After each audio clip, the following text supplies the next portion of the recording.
I first want to acknowledge Montgomery High School counselors and teachers. They were the ones that supported me and encouraged me to complete my action research at their school.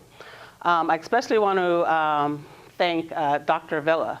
Dr. Villa was 2012's recipient of the Arthur Marmaduke High School Counselors Award last year. And he was also my counseling intern. I also did my counseling internship with him. He was the one who gave the presentation, and he was the one who helped me guide my topic in the direction of my action research. Also, other acknowledgments is Dr. Lisa Spencer. She is my faculty staff at National University.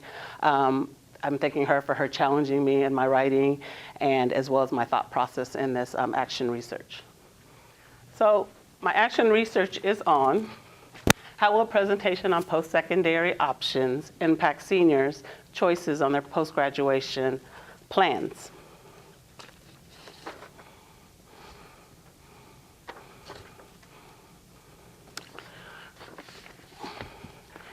Counselors need to discover effective strategies to meet student success, to meet student success and their academic needs.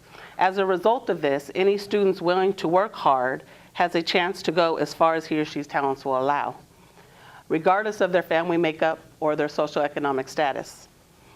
The presentation given to these students discussed real-life choices, stories of other people's paths, growing up in a military family, starting at a community college, changing majors several times, receiving their degree, studying abroad, summer internships, and well as the importance and the things that they needed to do right now in school to have more choices later on.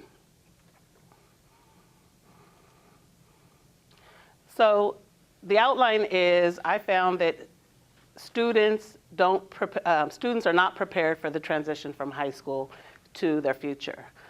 There is definitely a lack of common framework for students, and more college and career readiness practices definitely need to be implemented. Some of the articles that I read when starting my action research was Finding a Cure for Senioritis. 2010 study from the National Center of Public Policy and Higher Education indicated that 75% of high school students going into junior college, as well as 60% of freshmen going into four-year colleges, are still having to take remedial classes. And it's taking them up to 2 years to get their bachelor's degree, 2 years more to get their bachelor's degree. Another article I read was the differences in students' motivation in attending college, large schools versus small schools.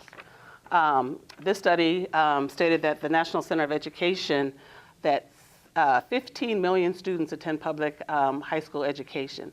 70% of them attend high schools of 900 or more up to about 2,500 students in each school. And in that study, the results showed basically that motivation was the tendency, the major factor in that, not the school size. Another article that I researched was called Countdown to Graduation. This one talked about a 6-month plan to help high school students develop an easy transition to the next chapter of their lives. I like this one because it had the concept of a handoff card that suggesting that students should be passed on to another unit after they graduate from high school, whether it be college, a career, military, something like that.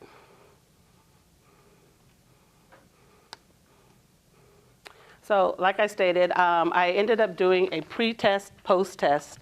The study conducted by a high school counselor giving a 45-minute presentation on post-secondary options. The pre-test before, and then the presentation, and then the post-test after to determine if there was new knowledge learned or given.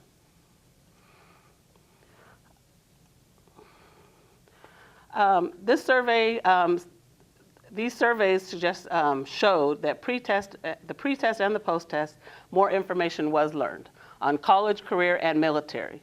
The information on employment stayed the same on the pre-test and the post-test, but the information that was really important was seniors' future outlook. The study surveyed will hopefully show that the overall experience from the presentation will help shape the future of those students that actually received it. So the results of the survey did show, yes, that there was change in their choices for post-secondary options after the presentation. So, like I said, I did my action research at Montgomery High School. Montgomery High School is one of 15 high schools at the Sweetwater School District. They opened in 1970. They're located in Otay Mesa. They have about 1,700 students and 200 students on campus in an alternative program. 97% of their students are minorities. The zip code in that area is a 92154, and the population in that area is about 68,000 students. 17% of the people ages 25 and older do hold college degrees, and the median home income in that area is about $43,000. So now I'm going to go ahead and show you my video.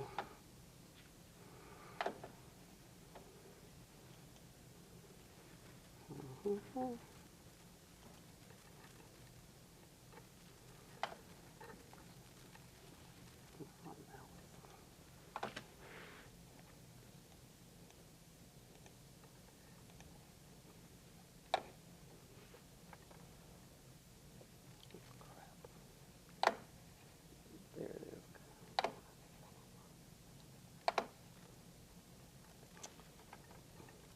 Please just announce. Thank you guys for coming. And it's Jennifer Andrews, and I'm a student at National University. Finish.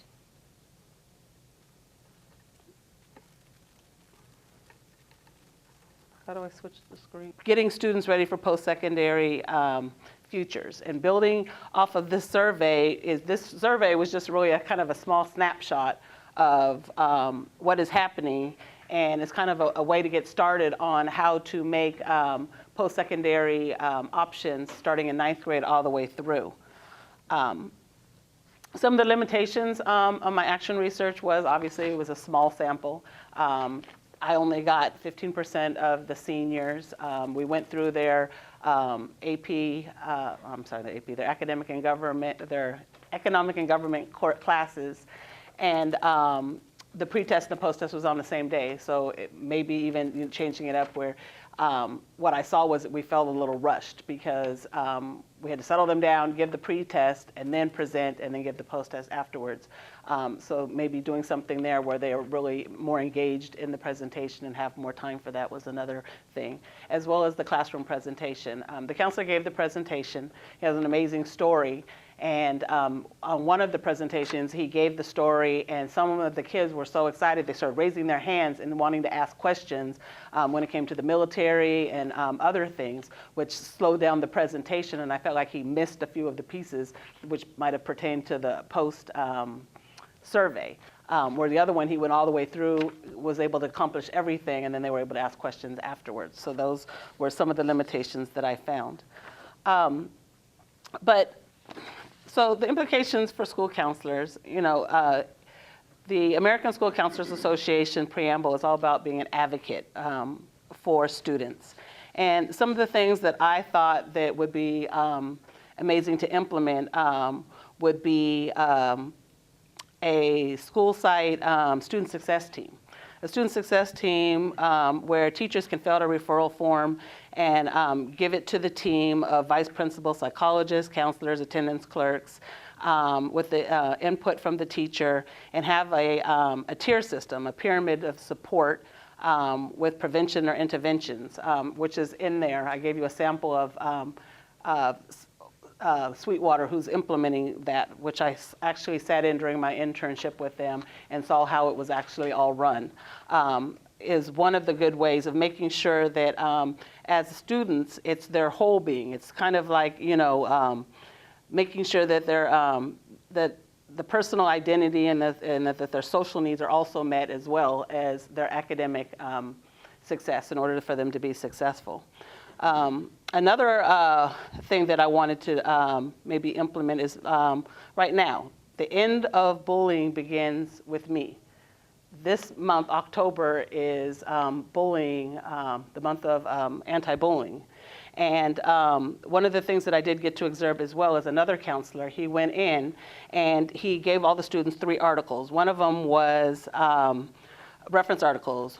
What do you do about mean girls? Facts about cyberbullying and how you can help. LGBTQ bullying, how to protect yourself. And he gave them the articles. He shared his story because he was a bully and shared how he used to fight kids in high school and everything. And he made them all take out pieces of paper and pencils and he asked them 4 questions. And I tallied them all up and did an actual, to get data from that. And one of the questions was, have you ever been bullied in school? And believe it or not, 27% of the freshman students, he gave it to all the freshman students at Montgomery High School. Only 6 students was missing, so he basically gave it to all the freshmen coming in. And 27% of them said that they had been bullied in school at one time and another from elementary to middle school. Another one of the questions was, do you know a mean girl or boy on campus? And 28% of them said yes. Another interesting fact was being bullied on Facebook, Twitter, Tumblr. 11% of them said that they had been bullied on those devices. And then one of the ones that I don't know why I thought it was surprising, but do you have a friend that is LGBTQ? And 36% of them said yes. So this was a really good gateway for students to realize that they do have somebody. They have the counselors that they can come talk to, that they do understand that there is somebody out there for them that will understand them.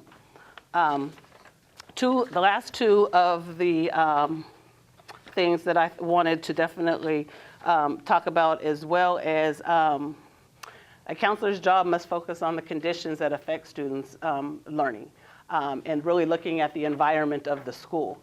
And one of the things that I found out was, in recent research review, it showed that effective risk prevention and health promotion effects are correlated with safe, caring, participatory, and responsive school climates. So a positive school climate being linked to the academic success and positive school experience. So one of the ways of doing that is a link crew program. The high school's belief is that older students on campus can capitalize on being mentors. And by doing this, you would, over the summer, you would have 11th and 12th graders go through an intense program of how they would mentor the freshmen coming in. And during the freshman orientation before school starts, they would put them in groups and they would do icebreakers and they would show them around campus, and then they would get the perspective of the student that's already been here for 2 years. As well as making them mentors and leaders. A lot of times kids come in throughout the middle of the year. We have that link crew that would take them for that day, let them eat lunch with them, and expose them to the campus and give them the ins and outs so they don't feel lost in the school. So these are some of the ideas that I had for this. And basically, in conclusion, my action research was a blueprint, a roadmap for me as a counselor to implement and making sure that students, not just seniors, 9th grade all the way through, are post-secondary ready when they arrive at a senior year. Thank you. Is there any other question? Other questions?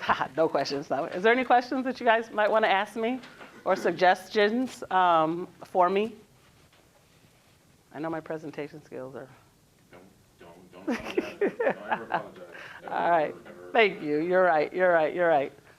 The scavenger hunt, how did you create those? Did you go online and just find out some tidbits, or did the school? Yeah, we actually had I think I mentioned on that I didn't do the the Santa Barbara one, but I did do all the other ones. And just researching them, I used to work at UCLA for 20 years, so I knew UCLA in and out. So I made sure that, I really wanted them. Well, actually, we didn't even do one at UCLA. We actually got to meet the editor of the newspaper and get a tour of their daily Bruin, and then I just took them on a campus tour just because I knew the campus so well. But I did do research on all the other ones and get them to be exposed. So they took pictures. Everybody has camera phones, so they took pictures of students. They some of them we even started talking to them, and some of the kids took them and showed them their dorm rooms and everything else. Made sure that they knew where everything was, the main things as a freshman going in, knowing where the admissions office is and the financial aid is and everything else. So they were so engaged, they loved that. And so all the time they're talking about it, and you can not believe the light bulb that goes on in students' eyes when they actually walk on campuses. I mean, we've already seen a difference. We've only been here 1 year in the program, and so many of our ninth graders are just excelling. We have Melanie, who is struggling in math, and she has straight A's this her 6-week semester, her 6-week progress report. And we have so many of our kids that are just striving because they already see the school that they want to go to. So that's basically what it is. And again, college is not for everybody, and we understand that. And so making sure that there are job shadows out there, that we bring community people in and talk about their professions and their pathways, because I think that it's so important that I have found that kids love to hear our stories. They want to know what we did, our mistakes, our bumps and everything else, to realize that, you know, you have such a long, journey ahead of you that it doesn't just stop if you don't decide to go to college right out of high school. There are other options. Yeah, you had students reading information on iPhones or iPads, so that's great. Mm-hmm. Instant information, they had facts and information. My question to you is, could you have linked a monkey survey to the pre-test so that they can look it up? Well, they ended up doing that because they didn't want to bring their folders in, but they did research a week before, week 2 before. They had a book, they had to go online and research all the schools and get the information, and then we had like 4 of them present the information at each school, because we were always trying to teach them public speaking and be able to get in front of their peers as well. So they just found later on that it was just easier to look it up on their phone and do it than dragging their folder with them. But they have all that documented, and it's theirs for them to keep, to be able to use as references later on. Yeah, because that's that environment I'm thinking. Yeah, I mean, and it was funny how that just kind of happened, because, they were supposed to have their folders with their facts, and then somebody was like, oh, I left my phone. Oh, I have my phone. And then they looked it up, and then everybody liked that. They were like, we don't want to carry our folders. We'll just look up the information. It's a way of learning. Yeah. Yeah, but I liked it because now they know where to get it. Instantly they can get the information right there for them if they have a question about something. Well, like I said, thank you so much. This was my final piece. I did finish my classes about 8-9 months ago, and you have up to a year to finish your action research, and life and work and everything caught up with me. So I'm finally finishing this last piece, and I appreciate, again, you guys coming. Thank you. My name is Jennifer Andrews, and I am a student at National University, finishing up my master's in education counseling with a pupil personal services credential. I am currently in my last class, CED 637, Action Research. I chose to do my action research on how will post-secondary options impact seniors' choices for post-graduation plans. Some high school seniors don't know what to do with their lives right out the gate. Some students struggle with post-graduation plans, such as whether to go to college, into the military, or go straight to work. Some actually drop out during their last year because of grades, not enough credits, or not passing the California exit exam. The educational concern is becoming a rising topic today. Not all graduating seniors are college-bound, but as a future high school counselor, it is my mission to advocate for students and to be a resource to them and their postgraduate plans. It's all about empowerment, enlightenment. That's what Wahoop I mean. Ever since I heard that presentation in English, before my sister dragged me into this program, it got me thinking about the possibility of going to college. Dropping out of high school is no longer an option. It's not just quitting on yourself, it's quitting on your country, and the country needs and values the talents of every American, of Barack Obama. The transition process that seniors face when moving on to the next chapter of their lives needs more guidance, actual step-by-step plans for their future. This will ensure that all seniors have a chance for a smooth transition to future endeavors. Many seniors start their freshman year of college with an undecided major. The National Center for Public Policy and Higher Education states that more students have had to take more remedial classes than ever, which is causing them to stay in college longer. As a counselor, it is imperative to stay current with the relevant information and inform seniors of the importance of the scores of SAT, ACT versus remedial classes in college. Also, the importance of taking the third recommended mathematics class as a senior, or giving them a career interest inventory test to help them discover their likes and dislikes and open their eyes to possible career choices that they may be interested in pursuing. This is part of a counselor's job requirement. In understanding this correlation, there are certain steps that are needed for all high school students. Post-secondary plans should start when they start high school. Getting them to think about their future and next steps after high school should be a 4-year plan, not a senior one. Visit the number of undergraduate students. She said 19,000, the administration office. Yeah, the administration. I didn't create the questions for the scavenger hunt for Santa Barbara, but they were good, but there would be several other things that I would probably add. I would probably want them to interact a little bit more with the students here on campus. Counselors need to discover effective strategies to meet students' success and academic achievements. Therefore, the purpose of this action research is to measure the effect of the presentation by Counselor Dario Villa at Montgomery High School and Sweetwater Unified School District, using a pre-test, post-test survey to measure the effect of the intervention, which was the presentation. Through the survey, the research study will evaluate data for college readiness, career exploration, and employment to see if high schools are being provided with enough information about post-secondary plans. The findings of this action research are helpful in understanding what the class of 2013 seniors' knowledge looks like. As you can see, over 66% of the students stated on the pre-test that they wanted to learn more about college, and on the post-test, 85% said they learned new knowledge on college, where 48% on the pre-test and post-test for employment stayed the same. The post-test, more knowledge was learned on military and trade schools as well. Another interesting fact was on the pre-test, students felt parents, relatives, and friends were the appropriate people to talk to about future plans.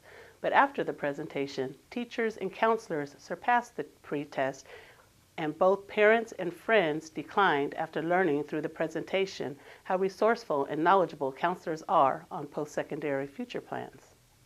I find WAHUPA really important to me because this is what happens. They help you first, they talk to you like personally. It's not just you visiting a counselor once a week or something who has like other 150 people to see. And so you get really social with them.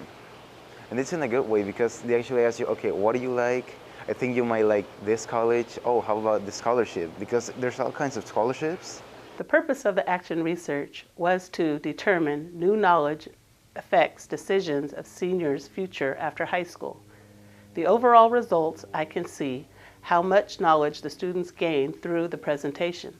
Specifically, talking about the military, the light was turned on or made brighter through the presentation, bringing self-awareness to be proactive and sustain a future plan before graduating. The American School Counselors Association preamble for school counselors is to be advocates for students and to be concerned with their educational, academic, career, personal, and social needs and encouraging them to reach their individual potential. The information from this pre-test, post-test survey can be one resource of information that is used by school administrators and counselors to better meet the needs of all students. Another option is taking students on college tours, exposing them to as many colleges as possible as early as possible. The significance of this study is the growing interest for educators and seniors' post-secondary choices, and the old saying, knowledge is power, quote said by Sir Francis Bacon, states that more knowledge you know, the more you can do. And the more college campuses you expose students to in high school, the more they can visually see themselves there when they graduate. In April, we took a trip up the West Coast visiting 4 colleges. The purpose of this trip was to expose students like myself to college life. Our first stop was UCLA. After a long trip of 2 hours, we got off the van, stretched our legs, and mingled between each other.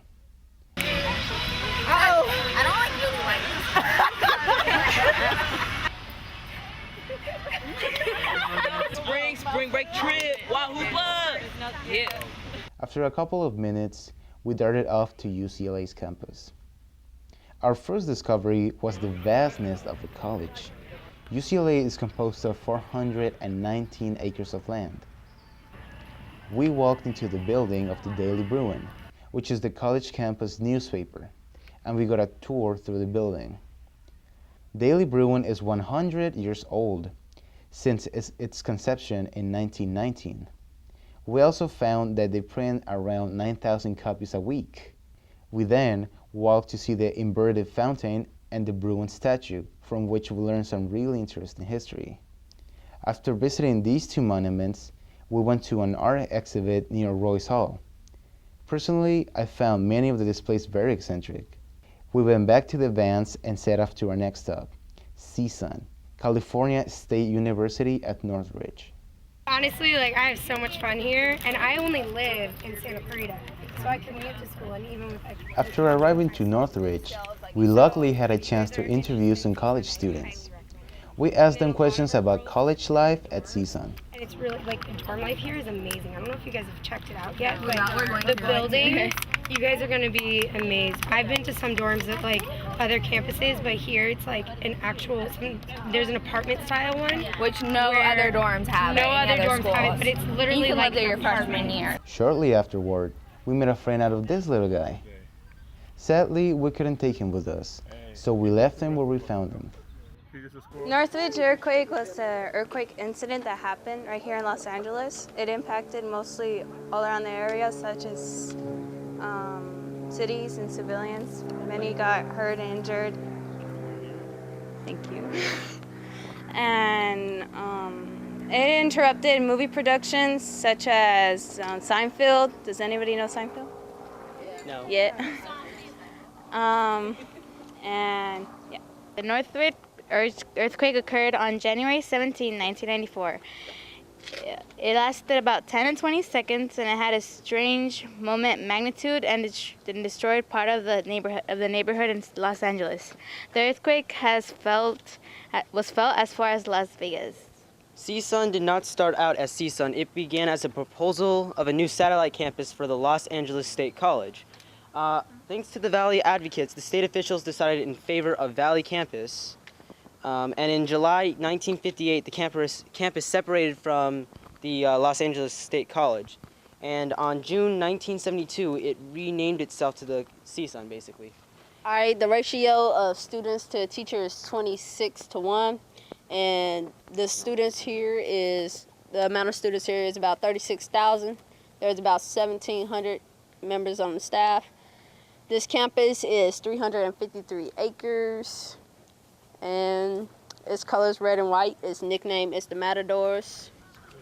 And their mascot is Matty the Matador. We had the opportunity to visit CSUN's state-of-the-art recreation center. Many students were amazed by the equipment in the building. Because of security measures, we were not allowed to take cameras inside the facility. Nick Andrews of San Diego, California, an undergraduate student, gave us a tour of what residential life is like. This is this library. They tape a lot of things around here in the valley, part of Superbad was taped around this campus. Star Trek, the first one, was using that building right there, our library. Sky High, that movie a couple years ago, that Disney movie was also taped here. Yeah.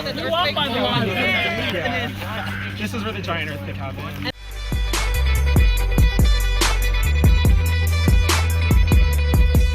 We walked a lot. It was a lot of walking. But judging by that experience, that is what to expect at college. You're gonna have to walk a lot, if you're gonna drive, but you are gonna walk a lot in college. What impressed me the most between UCLA and Northridge is how there's this community full of students who are willing to learn, willing to have a career, willing to have a professional life. What makes going to college so important to me is that you get to have a better life, you get to have a better home, a better job, something to take part for the whole community, the whole nation, for the better of mankind. That's what I think going to college will help me take to that path. My sister, she actually brought me here in this program, just to say it out. Without her, I would not be here in this program. And being with her, away from home, it was fun. It was a lot of fun. Away from home, away from our mother and father, who were so protective, very, very strict. And this program, it gives us a little bit of freedom, right? Like in college, like you get to be free. This is the kind of experience, you know, with my sister. It's very nice. Day 2 found us in Santa Barbara, California, where we visited the lovely campus of UC Santa Barbara. The girl was like, oh, hey, it's a prize. It's a prize. What did prize mean? It really isn't about the prize. You don't. Look. We arrived to UCSB and prepared for the upcoming scavenger hunt.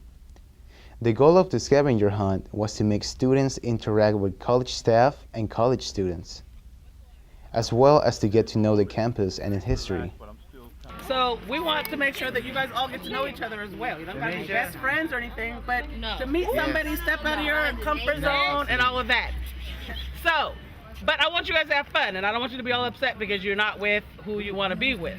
So, there's 5 guys, so I was hoping to have 5 groups and maybe 1 guy in each group.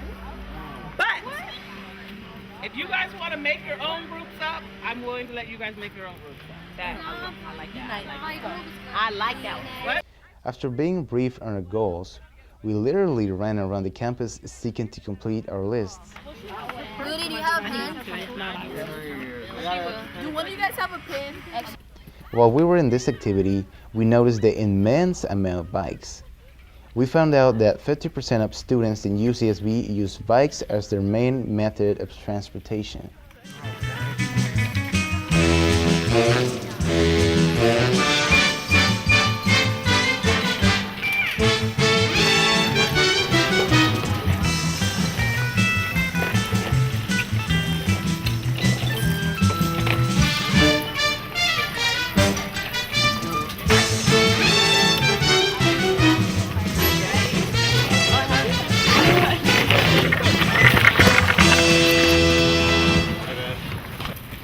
We completed our scavenger hunt in the Stork Tower.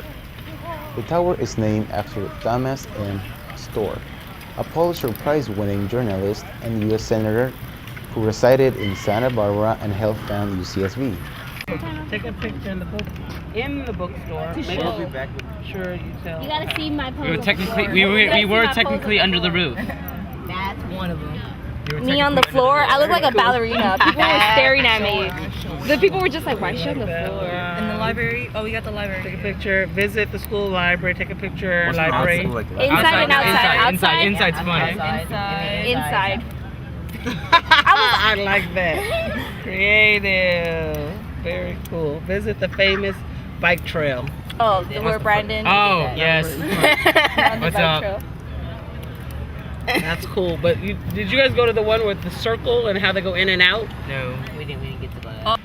And so the girls, there's like on my. Ana Bermudez, a WAHUPA alumni, took us on a tour through the campus.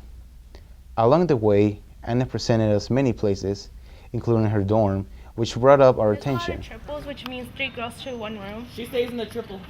Yeah. Which is the cheapest. The cheapest. Yeah, because it's the cheapest. Can afford, so it's the cheapest one. So yeah. You have to get close quarters. You get to meet new people. How was it meeting your 2 roommates? It was interesting. But they're all named Anna. No, it's Anna. When we arrived to Cal Poly, we were amazed by the beautiful landscape. Cal Poly has a campus measuring 1,321 acres. Around 18,000 students attend this college. We did a scavenger hunt, which is to just get us to know the environment around there, the campus. We had like a paper, we did a scavenger hunt, so we had paper which told us where we needed to go and what we needed to find. We needed to socialize with people as well as meet new people and find our way around. Like the campus itself, I think it was just important to socialize so when you go to college you have like a little bit of idea what to do. I think what intrigues me is just the trying to help people and trying to just learn how to be a lawyer, stuff like that. Like, I don't know how to explain it. Thank you. Students presented the facts about the school and the surrounding town. School, here's one of your questions, was established on March the 8th, 1901. Cheaters. I just gave it to you, so you should. It's a public land grant university, and their academic staff is 1,210. Their administrative staff is 1,403. Students are 18,679. Undergraduates are 17,680. Postgraduates are 999. The university is among the group of polytechnic universities in the United States, which is primarily devoted to the technical arts and applied sciences. Like you. So you got your first answer. And same teams. Come on, team. Make sure you read. For me, the trip was a huge eye-opener. At first, I didn't think much of colleges. I thought of college as a place with a bunch of buildings full of teachers and students. But once I got a little bit more in depth with what makes up a college, I discovered that all colleges are different from one another. UCLA has a big, loud campus, while UCSB is more peaceful. Some colleges like CSUN can measure a couple of blocks, while others like Cal Poly can be the size of a town. I'm totally glad I had the chance to do this, because otherwise I might have not found out that there's a college out there that can fit my likes and needs. That mountain peak up high, hey, I made it. I'm the world's greatest. And I'm that little bit of hope when my back's against the ropes. I can feel it. I'm the world's greatest. The world's greatest, Joe. The world's greatest. Ever. I am a giant. I am an eagle. Oh, I am a lion.